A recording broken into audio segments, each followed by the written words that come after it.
By the following week, HOA Karen's frustration had reached new heights. This time, she attempted to storm my property personally, demanding entry and claiming some imagined right to inspect the ranch. I had already anticipated this kind of confrontation and had prepared accordingly.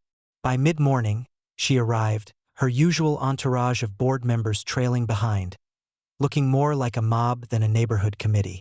"Open the gate!" she screamed, slamming her clipboard against it. "I demand access to the property. This is an HOA matter." I stepped onto the porch, calm as ever, sipping my coffee. "Funny," I said. "I happen to own this property, and that gate only opens with my permission. Any attempt to force entry is trespassing. You might want to reconsider." Her face turned red, but she was determined to assert herself. "I'll call the police. You can't deny me entry." I smiled and gestured to the cameras lining the perimeter. "Go ahead. They'll see that you are trespassing and attempting to intimidate a property owner. By the way, my wife is the head of the local police department. I've already alerted her." At this, Karen hesitated, but her ego wouldn't allow her to back down. She stepped forward anyway, clipboard in hand, muttering about legal authority and HOA rules. That's when I activated the ranch's security protocol. Motion sensors triggered lights, alarms, and discreet but firm announcements warning of trespassing. Cameras recorded every step she took. By mid-morning, the police arrived, not for Karen, but to verify the property status. I calmly walked the officers through deeds, surveys, and property documents, showing that every inch of the land was legally mine. Karen's protests fell flat, her attempts at authority crumbling under the weight of clear legal documentation.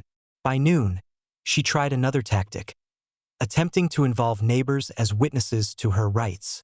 I welcomed them, offering coffee and a casual tour of the property boundaries. With every step, I pointed out documented access points, easements, and legal permits, making it abundantly clear that HOA rules held no sway here. The neighbors, who had once been on her side, began murmuring to one another about the audacity of her claims. By mid-afternoon, Karen's frustration became palpable. She was pacing, yelling into her phone, and waving her arms, all recorded by the cameras. I strolled down to the gate, opened it slowly, and gestured for her to leave. "You've made your point," I said calmly. "Now kindly exit. The property is secure, and your HOA authority ends here." Karen's face turned beet red, but she had no choice. She stomped back to her SUV, muttering threats that had no legal weight. Her entourage followed, heads down, realizing their leader had once again been outmaneuvered. By evening, the ranch was quiet. The gate was secure, cameras recording silently, and the property untouched.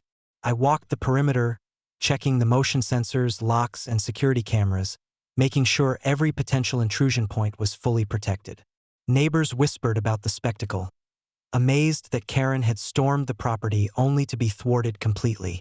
Some took photos, others called friends, all marveling at how one determined, prepared property owner could repeatedly outsmart the entire HOA. As the sun set, painting the fields golden, I returned to the porch and poured a fresh cup of coffee. HOA Karen's latest attempt to assert authority had failed spectacularly. Every move she made was anticipated, recorded, and legally countered. The ranch, my property, and my rights were fully intact.